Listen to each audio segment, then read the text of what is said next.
La clase de adultos que se me hace difícil dar la clase y predicar, porque es que la clase va como que va junto con algunas de las áreas que vamos a estar predicando, entonces me da por desviarme a comenzar la predicación. Pero vemos cómo es que el Señor obra y pone las cosas, las va uniendo, de forma que lo que es su voz y su palabra vaya llegando a cada uno de nosotros. Estamos compartiendo en el libro de Mateo. Estamos en el capítulo 21. Y vamos a cumplir cerca de 2 años que hemos estado siguiendo paso a paso lo que ha sido el ministerio de Jesús a través de su vida y enseñanza. Y nos encontramos en el punto donde estamos compartiendo lo que es la última semana de ministerio de Jesús en la tierra. Domingo pasado se estuvo compartiendo específicamente sobre la entrada triunfal de Jesús. Cómo fue recibido en su caminar, en su entrar a Jerusalén, cómo miles de personas se apostaban a los lados del camino, cómo iba sentado en un pollino, cómo decían Hosana, el hijo de David, cómo tendían palmas al frente de él, toda una celebración por la llegada a Jerusalén de Jesús. Hemos compartido anterior a esa predicación que había la expectativa de que había personas que llegaban y buscaban dónde estaba. Y hasta ahí todo bien. Nosotros que conocemos la historia, sabemos que muchos de esos que decían Hosana al hijo de David y le reconocían como Mesías, 4 días más tarde iban a gritar, crucifícale.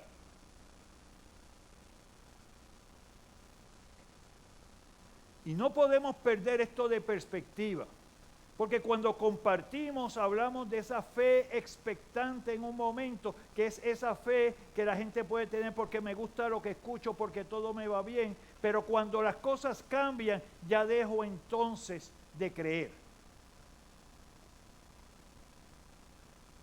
En la mañana de hoy vamos a estar compartiendo secuencialmente lo que ocurre. Cuando Jesús entró en la entrada triunfal, lo primero que hizo es subir por la escalinata del templo y observar lo que estaba pasando. Vamos a estar leyendo en Mateo capítulo 21, versos del 12 al 22. Y vamos a ver qué pasó allí. Pero no solamente esto, sino que en la misma lectura y la predicación de esta mañana vamos a incluir otro evento, que es la maldición de la higuera. Y usted dice, pero espérate, ¿qué tiene que ver una cosa con la otra? Y básicamente es importante tocar ambos temas en conjunto para que entendamos qué es lo que representa la maldición de la higuera en el contexto de lo que vemos en la purificación del templo. El templo era el eje a través del cual giraba toda la vida nacional y religiosa del pueblo de Israel. Y cada cosa que estoy diciendo quiero que la tengas presente, porque vamos a estar pasando al Antiguo Testamento, en lecturas del Antiguo Testamento que reflejan esto y reflejan lo que es el mensaje de Dios para el pueblo de Israel. Pero te voy a decir algo más. Nosotros podemos tender de mirar lo que vamos a estar compartiendo en esta mañana y hacer juicio sobre Israel. Pero vamos a ver de lo que pasó en ese momento, del comportamiento, de cómo en unos momentos decimos sí, reconocemos a Jesús y en otros momentos hacemos lo que queremos. Vamos a verlo y vamos a ver cómo esta palabra aplica a cada uno de nosotros. Y les advierto de antemano, puede sonar dura en un momento, pero la palabra es así y yo no la voy a poner más blandita. Porque es responsabilidad nuestra el confrontar y ver no solamente cuál era el mensaje de Jesús en ese momento, sino cuál es el mensaje de Jesús a cada uno de nosotros hoy. Este edificio representaba la presencia de Dios en medio de ellos. Le daba a los judíos un sentido de pertenencia y de identidad. El ellos ver el templo es decir, Dios está conmigo. Era el lugar donde ellos se reconciliaban con Dios a través de los sacrificios que fueron ordenados en el Antiguo Testamento y estaban contenidos en la ley mosaica. Describe el relato bíblico que observó lo que ocurría en el templo y dado que era tarde se fue a Betania. Y si recordamos, ¿quiénes vivían en Betania? Había una familia de 3, Lázaro, Marta y María. Muy bien. Al levantarse en la mañana del lunes volvió al templo y lo limpió de todos aquellos que lo profanaban de su santidad. Otro elemento que quiero que tengan pendientes es que esta no es la primera vez que Jesús entraba al templo o la primera vez que Jesús limpiaba lo que estaba ocurriendo allí. Sabemos que cuando comenzó el ministerio de Jesús y la primera vez que fue a Jerusalén hizo esto mismo y fue allí y limpió el templo. 3 años más tarde regresa y está pasando lo mismo.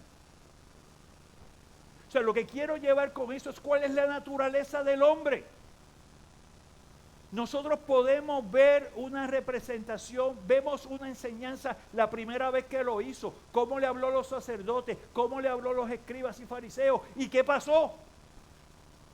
3 años más tarde regresé a lo mismo que estaba haciendo antes, porque no entendieron lo que era el templo, no entendieron lo que significaba el edificio.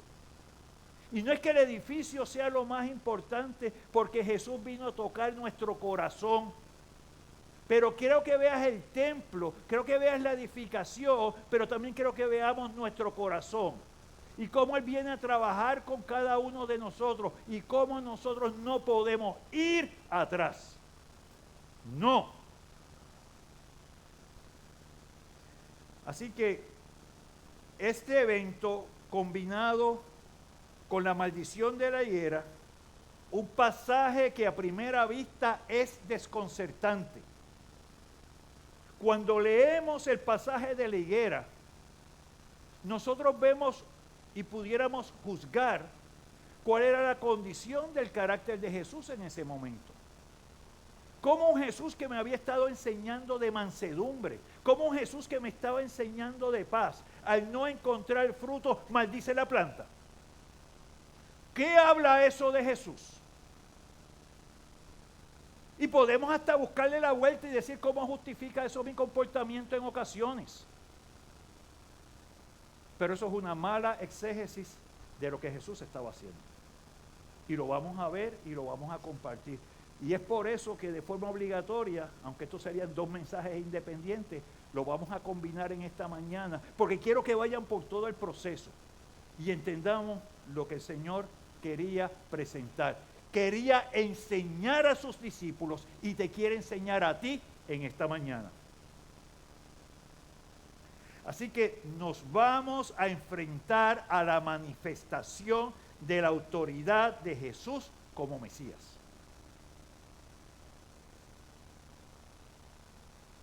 Nos vamos a enfrentar en esta mañana a la manifestación de la autoridad de Jesús como Mesías. Así que puestos en pie vamos a estar leyendo en Mateo capítulo 21, versos del 12 al 22. Mateo capítulo 21, versos del 12 al 22, y leemos la palabra en el nombre del Padre, del Hijo y del Espíritu Santo. Purificación del templo. Y entró Jesús en el templo de Dios. Y lo quiero repetir. Y entró Jesús en el templo de Dios. Y echó fuera a todos los que vendían y compraban en el templo. Y volcó las mesas de los cambistas y las sillas de los que vendían palomas. Y les dijo: escrito está, mi casa, casa de oración será llamada. Vosotros la habéis hecho cueva de ladrones. Y vinieron a él en el templo, ciegos y cojos, y los sanó. Pero los principales sacerdotes y los escribas, viendo las maravillas que hacía, y a los muchachos clamando en el templo y diciendo: Hosana al Hijo de David, se alegraron. No, se alegraron. Se indignaron. ¿Vemos esa parte allí? O sea, ellos no se alegraron por lo que estaban viendo, se indignaron. Muy bien. Están siguiendo la lectura. Muy bien. Seguimos. Y le dijeron: ¿oyes lo que estos dicen? Y Jesús les dijo: sí. ¿Nunca leísteis de la boca de los niños y de los que maman, perfeccionasteis la alabanza? Y dejándolos salió fuera de la ciudad a Betania y posó allí. Seguimos en el verso 18, la maldición de la higuera estéril. Por la mañana, volviendo a la ciudad, tuvo hambre, y viendo una higuera cerca del camino, vino a ella, y no halló nada en ella, sino hojas solamente. Y le dijo: nunca jamás nazca de ti fruto. Y luego se secó la higuera. Viendo esto, los discípulos decían maravillados: ¿cómo es que se secó enseguida la higuera? Respondiendo Jesús les dijo: de cierto os digo, que si tuviereis fe y no dudareis, no solo haréis esto de la higuera, sino que si a este monte dijereis: quítate y échate en el mar, será hecho. Y todo lo que pidiereis en oración, creyendo, lo recibiréis. Que el Señor bendiga su santa palabra. Pueden tener asiento, hermanos.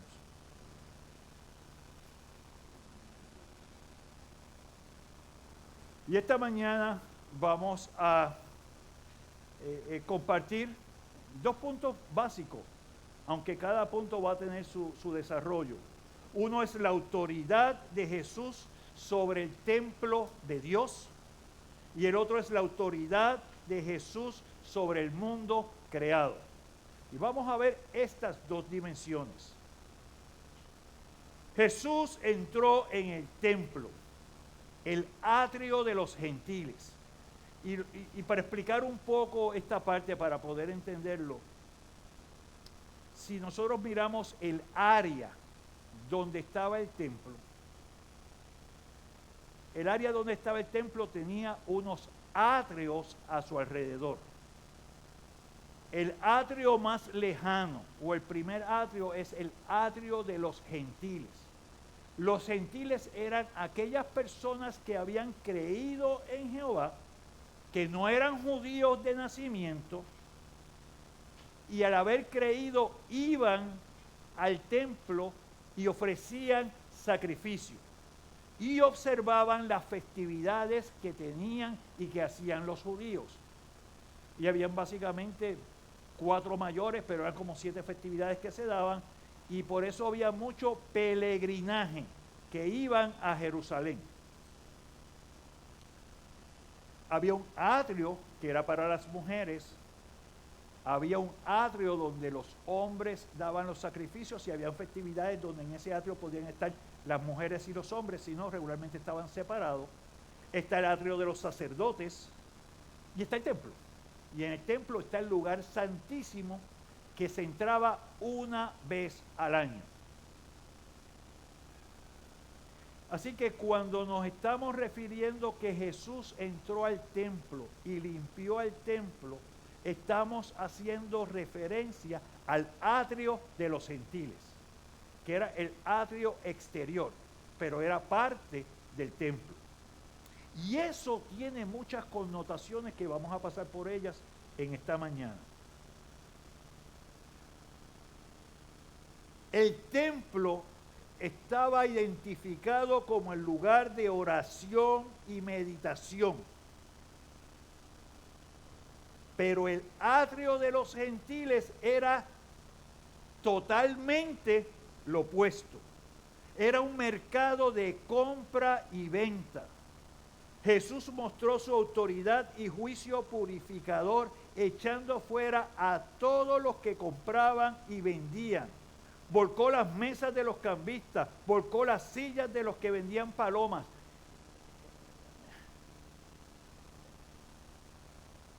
¿Cómo les puedo decir esto? Si lo vamos a ver aquí.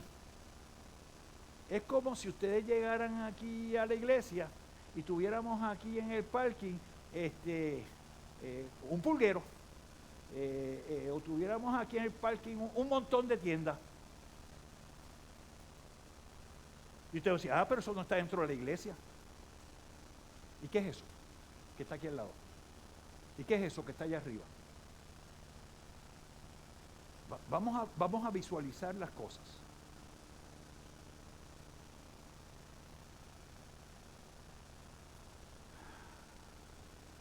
Tenemos una seria advertencia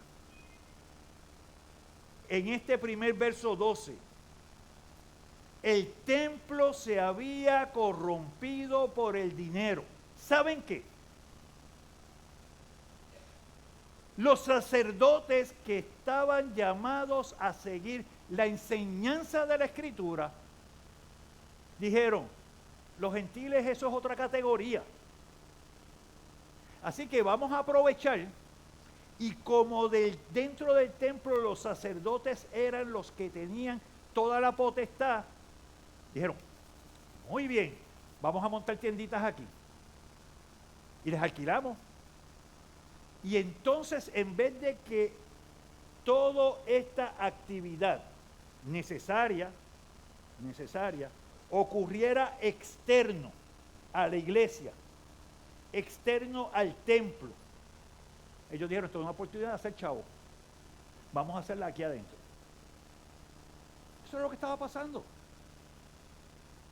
¿Por qué ellos se molestaron con Jesús la primera vez? ¿Por qué volvieron a hacer lo mismo después que Jesús sale de Jerusalén? ¿Y por qué vuelven ahora y no se alegraron y se indignaron?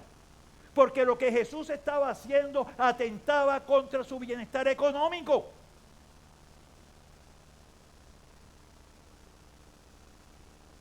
Ya lo importante no era lo que dice la enseñanza de la Escritura. Lo importante era el beneficio, el ritualismo y qué le saco a eso. Y eso es algo que nos tenemos que cuidar todos, y es bueno predicar esto para que nos escuchemos. Porque no tan solo nos miramos nosotros, sino que podemos ver lo que pasa a nuestro alrededor. Son muchas las almas lastimadas que yo he compartido por esto. Porque han sido lastimados, porque han ido en búsqueda de reconciliación con Dios y lo que han hecho es que los han esquilmado. Y por eso es que hay que ir a la palabra y entender que la casa del Señor es casa de oración. Es casa de reconciliación con Dios. Es casa de edificación, es casa de paz, es casa de crecimiento espiritual.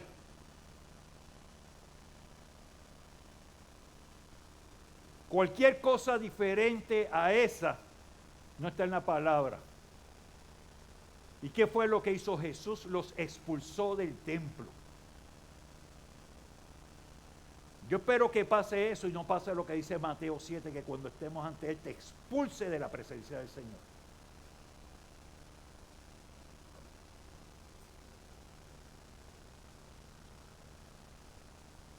Ellos fueron utilizados para generar ganancia material. El templo, su edificación, no era un lugar comercial, pero ellos lo habían convertido en un lugar comercial. La adoración y el crecimiento espiritual no debe ser utilizado para ganancias materiales. Los que hacen tales cosas son echados fuera. Esto es un recordatorio al pueblo de Dios que Él no toma de forma ligera el pecado. Dios no toma de forma ligera el pecado. La atrocidad que estaban haciendo dentro del templo no era tocada de forma liviana. Y Él no lo acepta. Versos 13 y 14 nos enfoca entonces que el templo es lugar de oración y adoración, y les dijo, escrito está, mi casa, casa de oración será llamada, mas vosotros la habéis hecho cueva de ladrones, y vinieron a él en el templo, ciegos y cojos, y los sanó. Y vamos a tomar esta parte y vamos a ver por qué Jesús está hablando allí. Pero Jesús le está hablando allí de la misma enseñanza que estaba escrita en la palabra. La misma enseñanza que ellos estaban ya expuestos a través de los profetas, tanto de Isaías como de Jeremías. Y les voy a pedir que vayan a Isaías 56, versos 6 y 7. Jesús hace referencia al Antiguo Testamento, donde se enseña que el templo era una casa de oración para todas las personas. Y repito, el templo era una casa de oración para todas las personas, no solamente los judíos. Notemos que las actividades comerciales se estaban haciendo en el atrio de los gentiles, porque los judíos no tenían ni le daban importancia ni consideraban a los gentiles. Isaías 56, versos 6 y 7, lee así.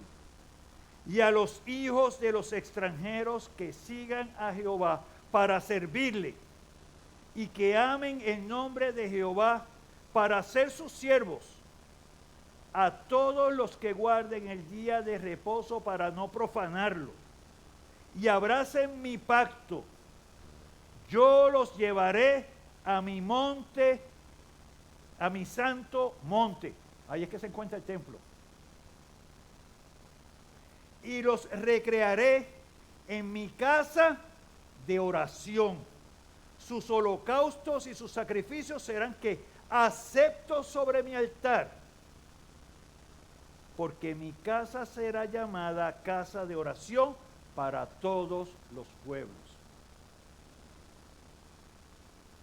Desde el Antiguo Testamento hay promesa para ti y para mí.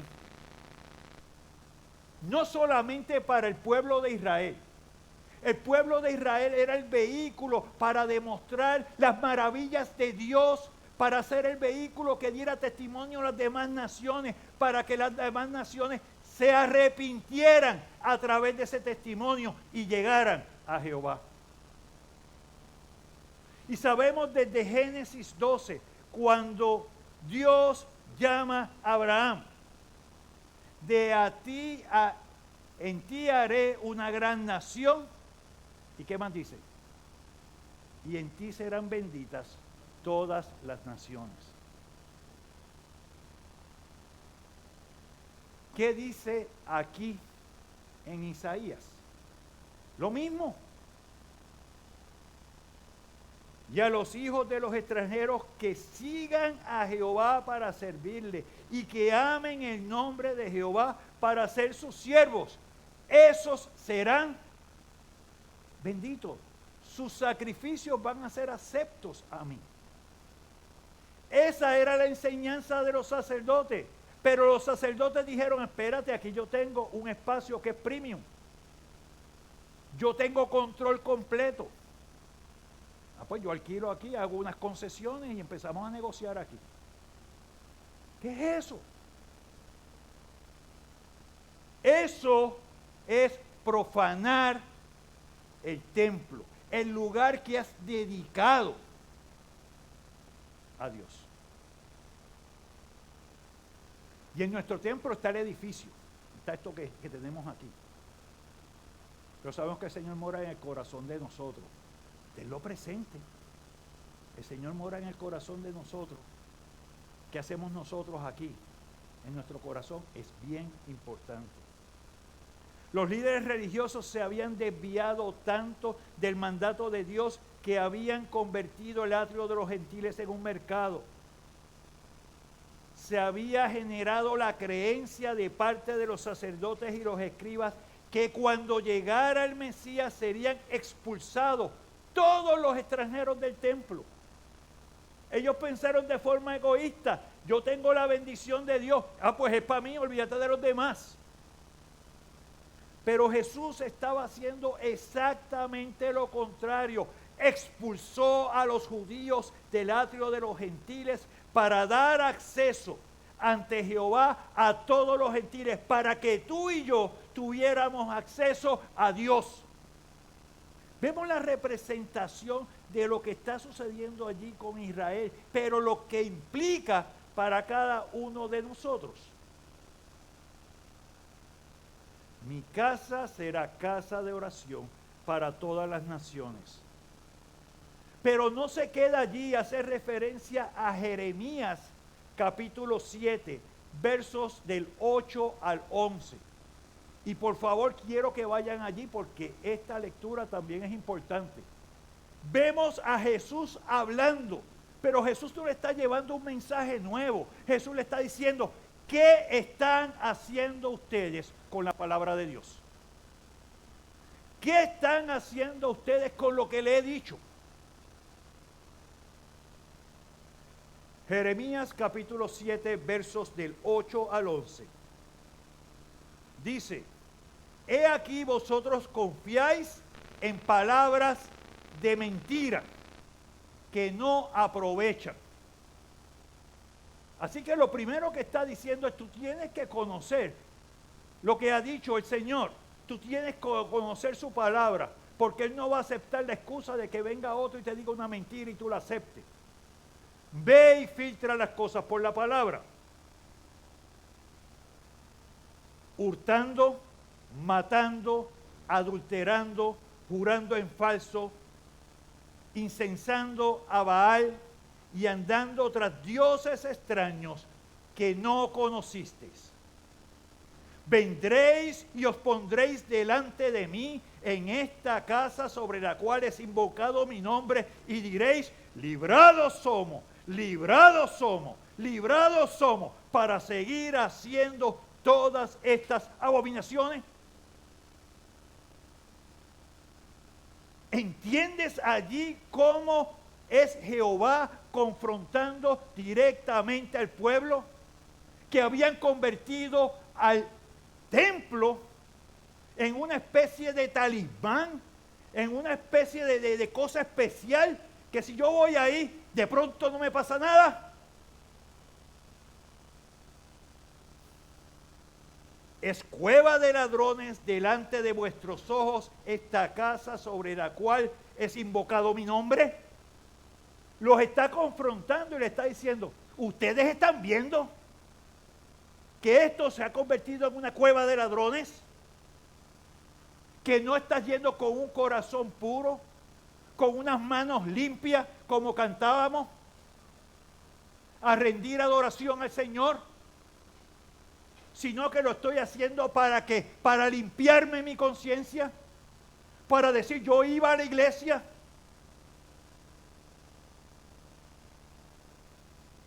He aquí que también yo lo veo, dice Jehová.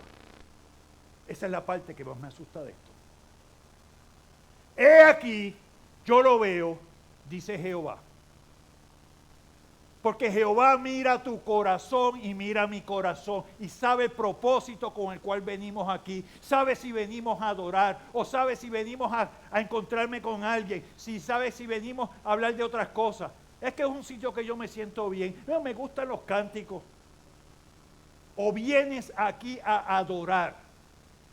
Vienes aquí a derramar tu corazón al Señor.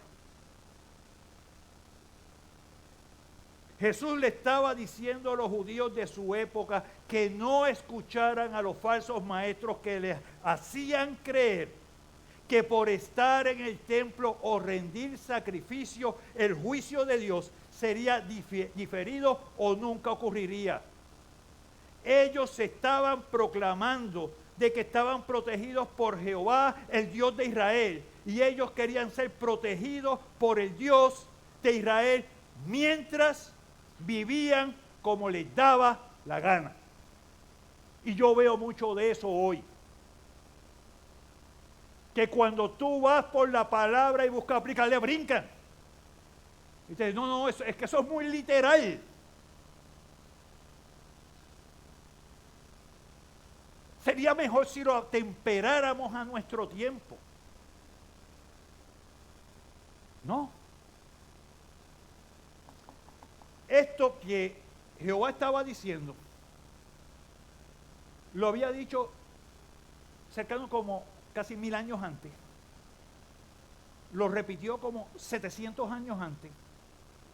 Y cuando Jesús vino, volvió y lo dijo otra vez. Lo mismo, no lo cambió. No dijo, bueno, es que ahora, como viene tanta gente, pues vamos a darle este espacio que está aquí, vamos a cambiarlo. No fue eso. Nos perdimos en el camino de entender lo que es la santidad, lo que es la seriedad, lo que significa servir al Señor. No es un asunto de sábado, no es un asunto de domingo, es un asunto de toda la semana porque reconocemos a quién servimos. El templo y sus estructuras son apartados para la adoración a Dios. Y una vez apartados para Él, todo lo que ocurre aquí es para darle honra y gloria. Y desde recoger las hojas, lo hacemos para la gloria del Señor, aunque terminemos y pasa el viento y caen 2 o 3 hojas otra vez, pero sabemos que lo hemos hecho con el mejor corazón. Desde arreglar las verjas, ¿verdad, John? Eso lo hacemos para la gloria del Señor. Desde montar las luces, desde pasar el mapo. No por el lugar, sino para quién hacemos las cosas. Y en cada cosa que hacemos, tenemos que ver para quién las hacemos.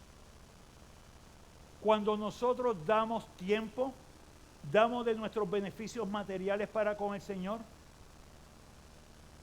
lo hacemos porque entendemos la relación que tenemos con Él. Y lo hacemos porque lo hacemos para que su ministerio se desarrolle y crezca.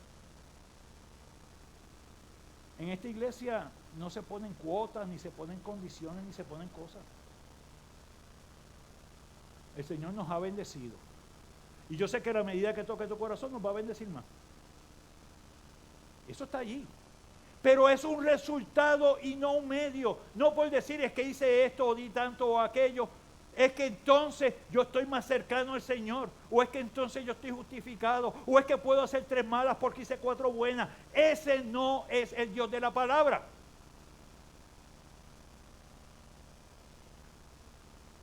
Luego que Jesús limpió el atrio de los gentiles, los adoradores, aquellos que estaban en necesidad, que los vemos representados en los ciegos, los cojos, ¿qué hicieron?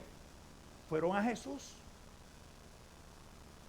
Pudieron venir a Cristo, ser sanados en forma física y espiritual, y sus necesidades fueron suplidas en paz. Para darle un poquito más de entendimiento a esto, y quiero que usen toda su imaginación.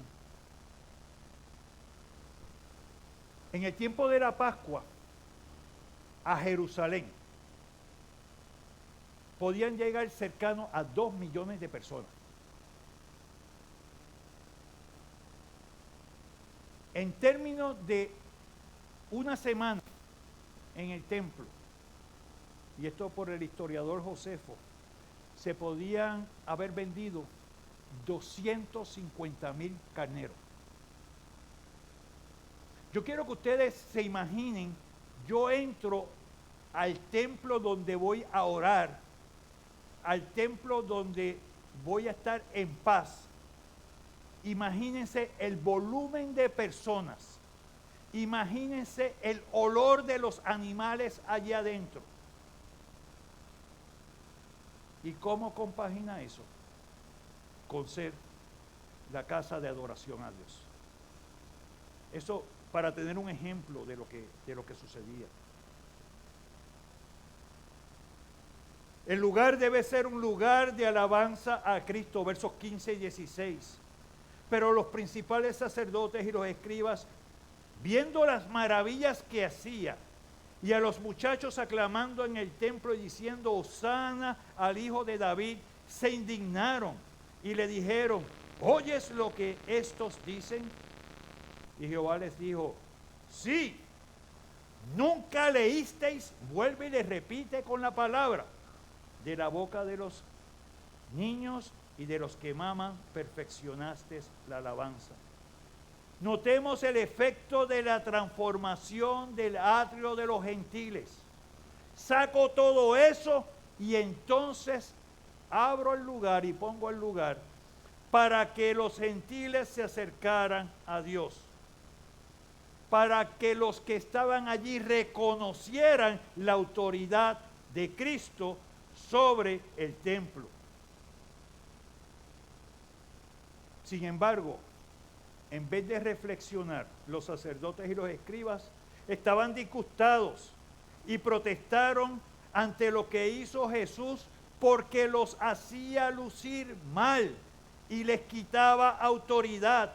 Le molestaba que consideraran a Jesús como el Mesías prometido. ¿Cómo es que el pueblo lo reconoce y nosotros que somos los que estamos llamados a educar al pueblo no lo vemos así?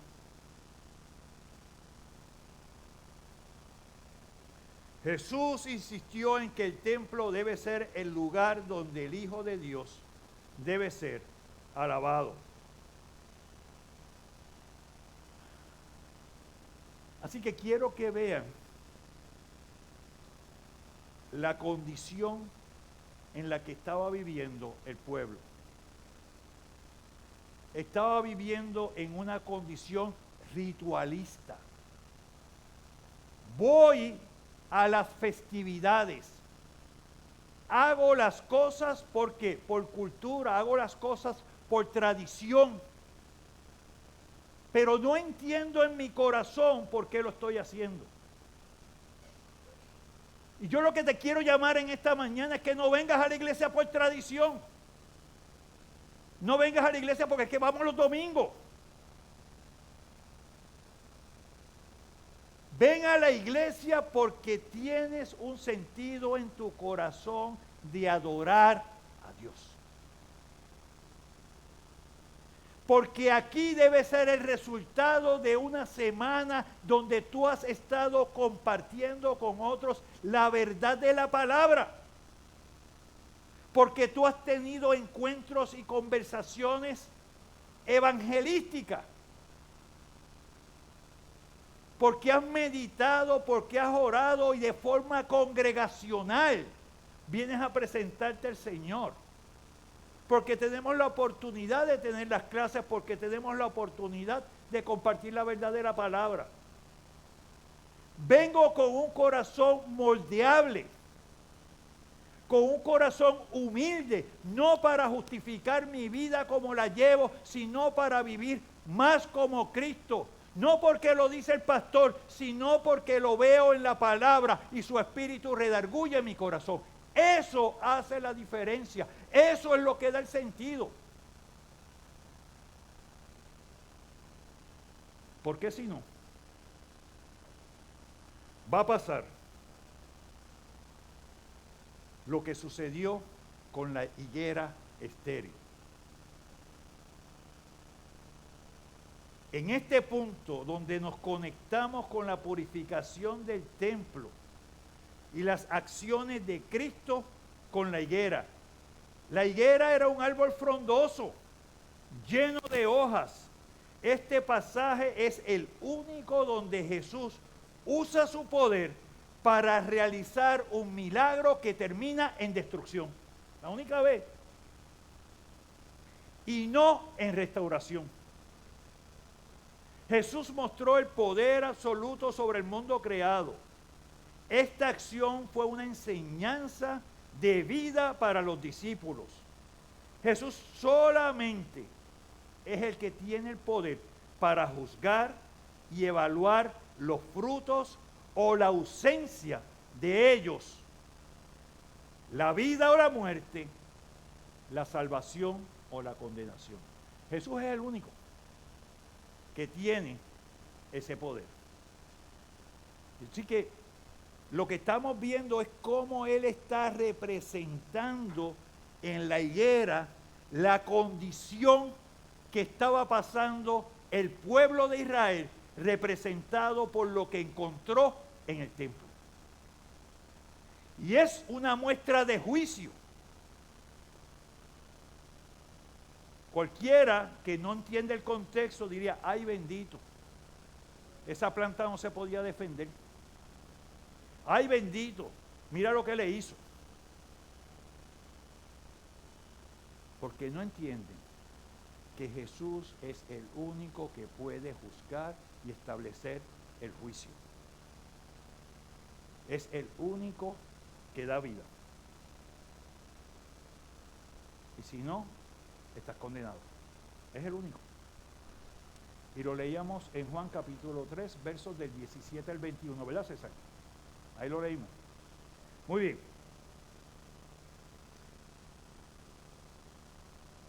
Mira esto. Tenemos que resaltar que este suceso ocurre en abril, pero la higuera da higos y regularmente los higos se producen y se recogen entre agosto y octubre. Y tú me vas a decir a mí, pero ¿cómo es esto? Que él va a la higuera, no tiene fruto y entonces la maldice. ¿Cómo es esto? Si estamos fuera de tiempo y estamos fuera de época. Jesús fue injusto con esa planta. Vamos a ver. ¿Por qué Jesús actuó de esta forma? Ahora hay otro dato. La planta de higuera produce un fruto que se llama breva, que es una variante de los higos y es comestible. Estos son considerados los primeros frutos de la higuera. ¿Y sabes cuándo se manifiestan? En marzo. Así que Jesús sabía de lo que estaba haciendo. Jesús identificó que algo andaba mal con la higuera. Estaba llena de hojas en la primavera, pero no tenía fruto. No tenía las brevas que debía tener en ese momento.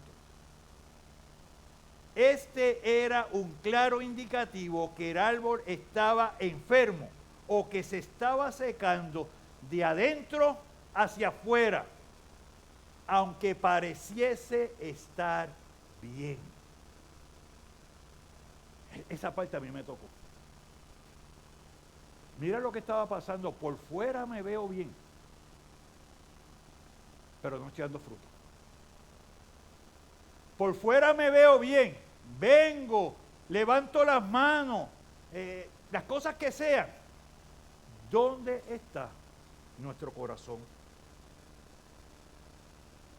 Este árbol prometía mucho, pero en realidad no tenía nada que ofrecer. era completamente estéril. Jesús estaba utilizando la higuera de forma simbólica para referirse a la nación de Israel. En el Antiguo Testamento, una higuera fructífera era reflejo de la bendición de Dios y una higuera estéril era reflejo de juicio y condenación de parte de Dios.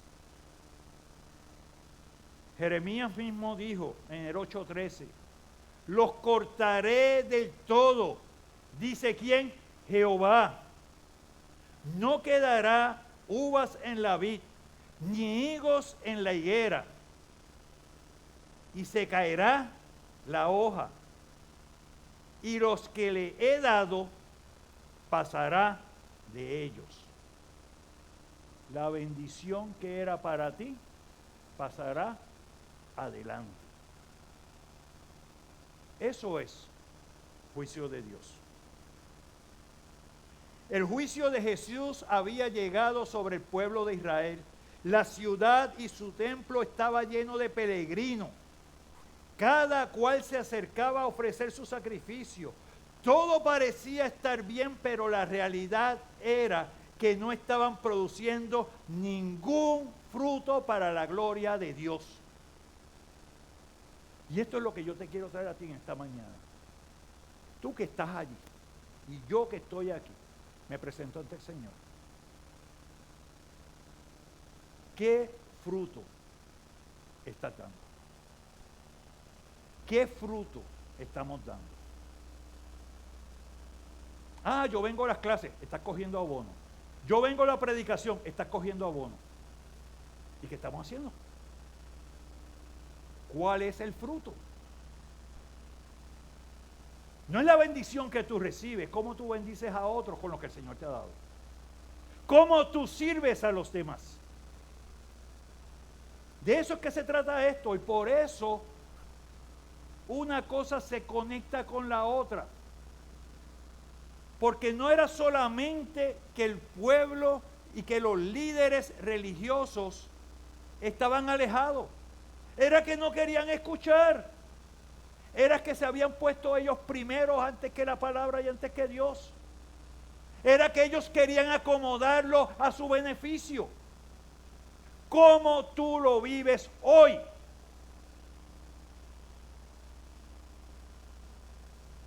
La higuera se veía bien a la distancia, pero estaba podrida por dentro.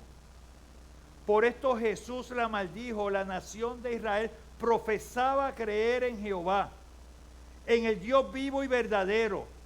Ellos proclamaban que tenían la palabra de Dios en alta estima, pero lo que hacían era contrario a la palabra. Pero el pasaje nos confronta que Israel tenía un problema de raíz que no le permitía producir los frutos que se esperaba de ella. ¿Cuál era esta causa? Vivían la semana de espaldas a Dios y luego se acercaban al templo en busca de una experiencia que les ayudara a aplacar su conciencia. Allí estaba el problema.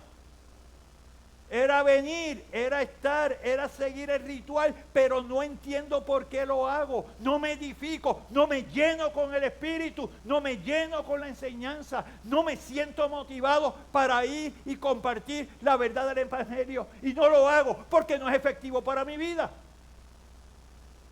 Es eso.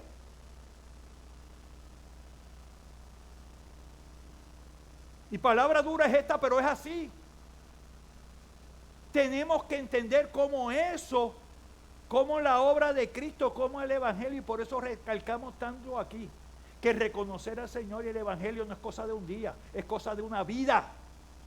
Es una vida entendiendo, una vida agradeciendo, una vida sirviendo, una vida obedeciendo, porque sé del amor de Cristo para mi vida.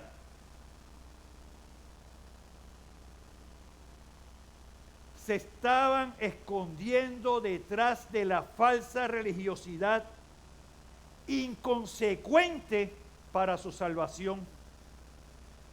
Isaías 29:13 nos dice: dice pues el Señor, porque este pueblo se acerca a mí con su boca y con sus labios me honra, pero su corazón está lejos de mí, y su temor de mí no es más que un mandamiento de hombres que les ha sido enseñado.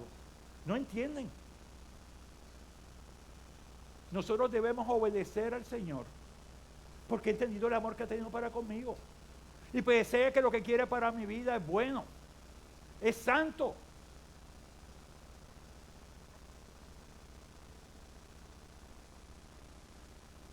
La autoridad sobre el mundo creado emana de la fe.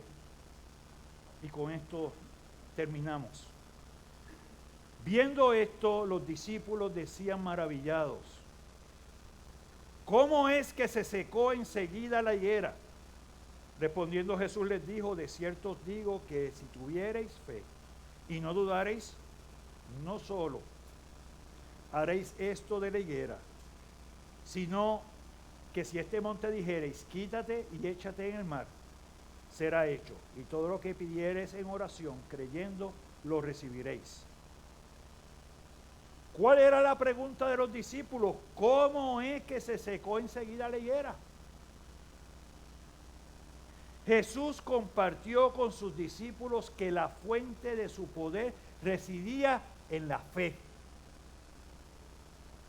Y la fe, cada vez que tú me lo dices, yo te voy a decir Hebreos 11:1.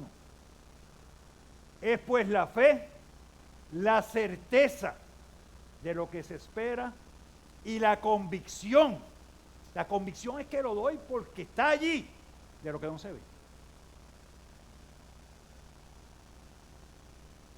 Así que para poder crecer en la fe es necesario comenzar practicando la esperanza en lo que Dios ha prometido. Para tú crecer en la fe, lo que tienes que practicarla. ¿Y cómo la practico? Pídele al Señor y dale gracias cada vez que te da. Y cuando no te da, también. Y cuando te dice espera, también. Y tú verás cómo Él guarda propósito con cada cosa. Esto se puede lograr cuando buscamos a Dios de forma diligente. Como dice Hebreos 11:6. Pero sin fe es imposible agradar a Dios, porque es necesario que el que se acerca a Dios crea que le hay. Te puedes acercar, pero si no crees y no crees que lo que está en la palabra es verdad, no has hecho nada. Y que es galardonador de los que le buscan.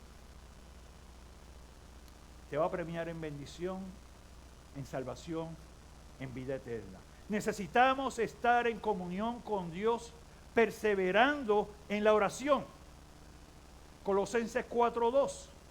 Perseverad en la oración, velando en ella, con acción de gracia. Y me gusta ese verso, porque nosotros vemos la oración como que es el tiempo de pedir. Es el tiempo de reconocer a Dios. Y es el tiempo de dar acción de gracias en todo. Así que este pasaje nos confronta con una seria advertencia sobre la posibilidad de parecer un creyente, pero por dentro no serlo. Y quiero terminar con la aplicación de esto para nosotros. Y lo que les voy a estar compartiendo es una serie de preguntas y planteamientos. Y yo quiero que allí estés en oración. Veas el contexto de lo que estaba pasando con el pueblo de Israel, con sus líderes religiosos y con el templo. ¿Cuál fue la respuesta de Jesús? Y la acción de Jesús y la enseñanza a través de la higuera estéril, la higuera que no estaba dando fruto.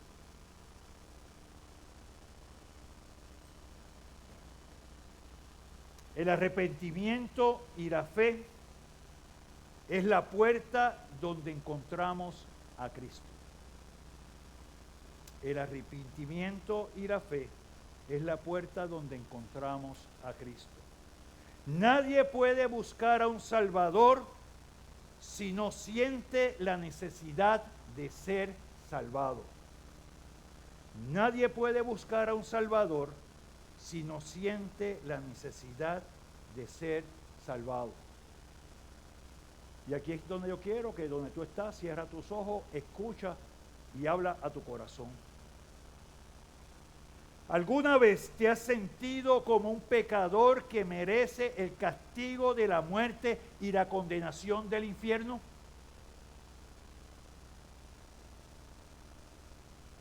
Piensa en esto, llévalo a tu corazón. ¿Alguna vez te has sentido como un pecador que merece el castigo de la muerte y la condenación del infierno? Si no es así, todavía no conoces a Cristo.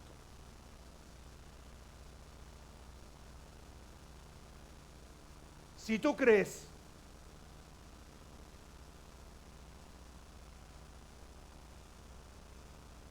que estás bien,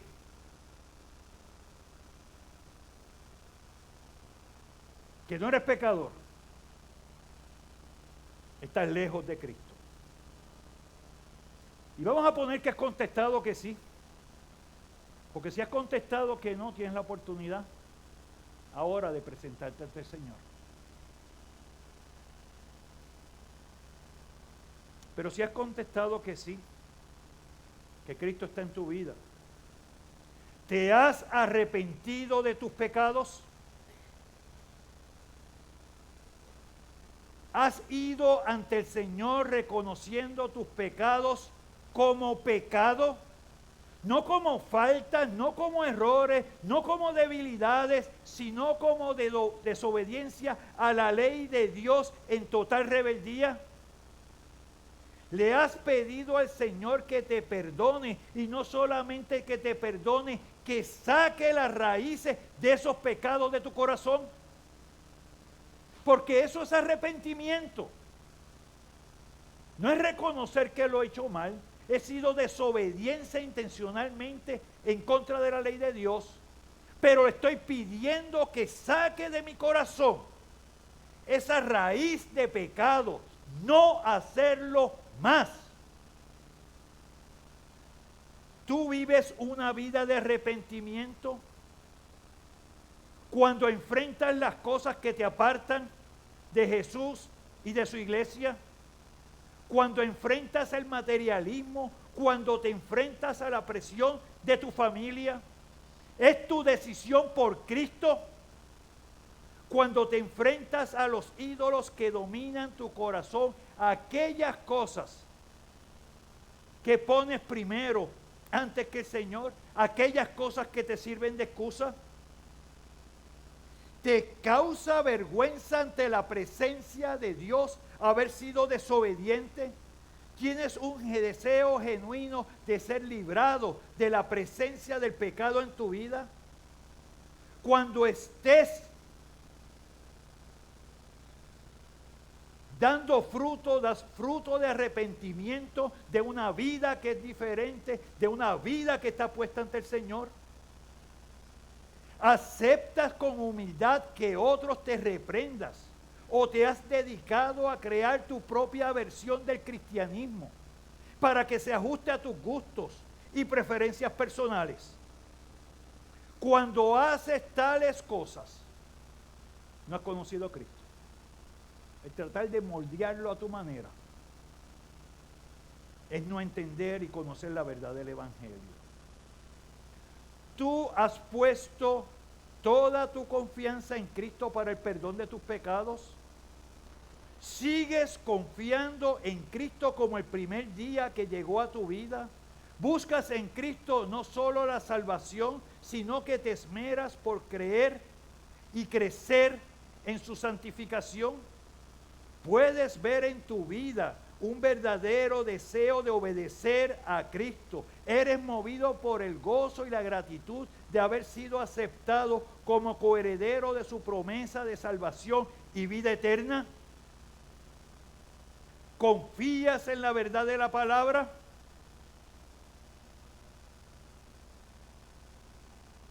Juan 14, 4, 23 dice, respondió Jesús y le dijo, el que me ama, mi palabra guardará, y mi Padre le amará.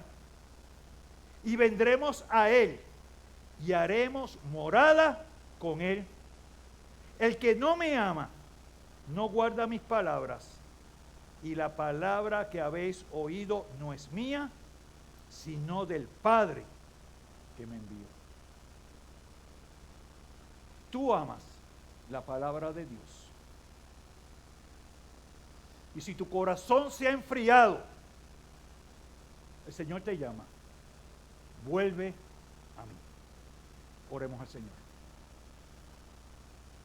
Señor y Padre Celestial, gracias damos a ti por la verdad de la palabra. Gracias, Señor, por la muestra de misericordia para con nosotros, para tu paciencia. Porque en esta mañana hemos sido confrontados con tu autoridad sobre la iglesia que es tuya, tu autoridad sobre todo lo creado, porque Dios Padre te la ha conferido. Si esta mañana has entendido lo que es el juicio de Dios a través de la higuera estéril, si esta mañana te puedes mirar y ves que estás viviendo una vida que está lejana a dar fruto de arrepentimiento, te llama hoy y te dice: ven.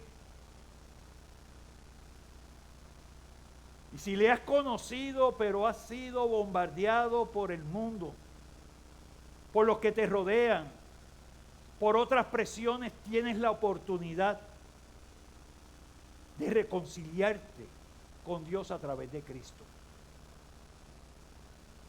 de dar fruto de arrepentimiento y de compartir la verdad de la palabra, de servir a Cristo, edificando su iglesia. Si en esta mañana has sido llamado, ponte en pie ante el Señor y dile: Padre Celestial, heme aquí, quiero servirte. Heme aquí, dame fuerza y que tu espíritu sustente mi debilidad, porque creo que me has librado de las cadenas de la muerte, de la esclavitud del pecado, y porque en ti soy libre y al Cristo vivo sirvo. Señor te bendiga y te guarde. Amén y amén. Señor me lo bendiga.